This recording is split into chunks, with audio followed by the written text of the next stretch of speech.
My top 10 travel stories by Ginger Nichols, told in Pachacha style. What is Pachacha?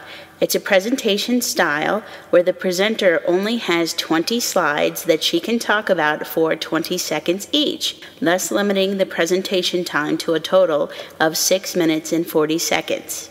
Don't you just hate it when people bring in photos from their vacation and ramble on about what they did for an eternity? That's what I'm going to do in this presentation. Dan and I like to travel, and we've collected quite a few stories over the years. We look back, and the minor disasters are fun to remember and laugh about today, so let's get started. Number 10, Hawaii and Maui. Dan and I had a destination wedding on the island of Hawaii and honeymooned on Maui. I was so worried about getting our wedding clothes packed that I only packed one pair of shorts for myself. It was only a minor mishap considering you can buy shorts just about anywhere in Hawaii. Number 9, Las Vegas. It's raining and our flight to Denver is already delayed for 2 hours. A family with 2 little girls sits across from us. Mom and Dad hold the little one down while they try to get her to take Benadryl, probably so she'll sleep on the plane. The more they try, the more upset she gets, and the more she cries. I whisper to Dan, "This is why we're not having kids." Mom reads my lips and tells Dad. This starts a shouting match between me and Dad in the airport. Dad says his daughter is upset because of a medical condition, but I think the little girl is only upset because Mom and Dad have her pinned to the floor in the middle of the airport. Number 8, Mount Rushmore. We leave the monument around dusk to go back to our hotel.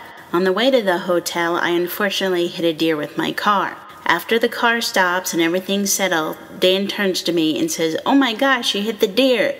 Is it okay?" He was more worried about the deer than he was about either of us. I call the insurance company and they insist on me getting a police report. The local police don't file reports when you hit a deer.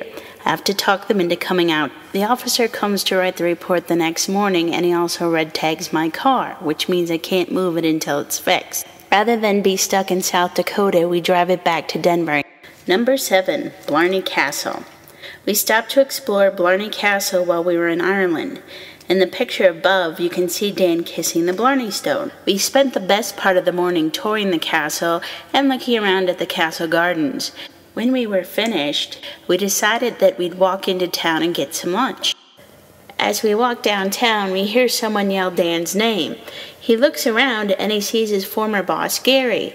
Dan hadn't seen Gary in years since Gary left the computer store, so it was really neat to bump into him so far away from Denver. I guess it really is a small world. Number 6, Waikoloa, Hawaii. Waikoloa is special to Dan and I because we got married there. Also, the morning before our wedding, we got to meet Buzz Aldrin. He was there signing copies of his book, and no one came to see him, which was pretty sad. We got to talk to him for a long time, and he had some really interesting stories to tell us. Number 5, Kauai. Dan and I took a snorkeling trip where the boat cruised along the Napali coast. The day we picked, the sea happened to be extremely rough. After the trip, one of the crew members told us that they actually placed bets on the passenger who would throw up first. A lot of them picked me, but they all lost because I was actually number 2. Number 4, Philadelphia. We went to see Game 3 of the 2008 World Series. It was awesome. I've been a baseball fan since I was a little girl, and the Phillies are my team. The game didn't start on time due to a rain delay and finished up at about 2 in the morning, but it was all good because my Phillies won. We stayed at my dad's house in the Scranton area, so we had to drive back to Scranton after the game was over. Between flying into Newark, visiting family in Scranton, seeing the game in Philadelphia, we put over 550 miles on a rental car in a little over 50 hours. It was all worth it because we got to see our family and a great baseball game. Number 3, the Big Island of Hawaii. For Dan's 40th birthday, I wanted to do something special, so I planned a surprise trip to Hawaii. I told Dan that my dad was coming in, so we'd have to go to the airport to pick him up. It was really tough to keep the secret, but I managed to do it until we were leaving for the airport that morning.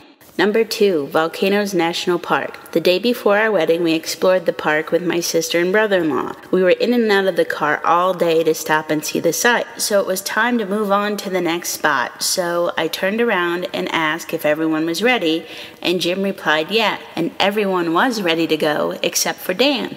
Dan had one foot inside the car and one foot still on the ground. I started to pull away, and he starts to yell, "Stop, I'm not inside." I ended up dragging Dan's foot for about 20 feet. He was okay, but the bottom of his sneaker was kind of torn apart. And I'm embarrassed to say that this actually happened twice.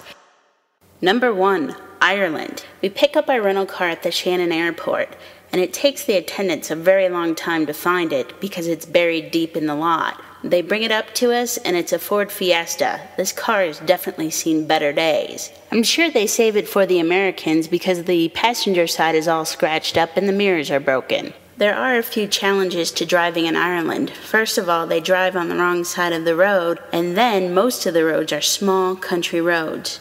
On this trip, I managed to hit 2 cars and a person, but we stopped to check and everything was okay, even the person. I just tapped his elbow. The craziest story has got to be when a lady almost hit us at an intersection like you see above. Although she almost hit us, she starts yelling at us that we almost killed her elderly mother who was riding in the car with her. During her tirade, I think she started to realize that the almost accident was actually her fault. She quickly apologized and drove away.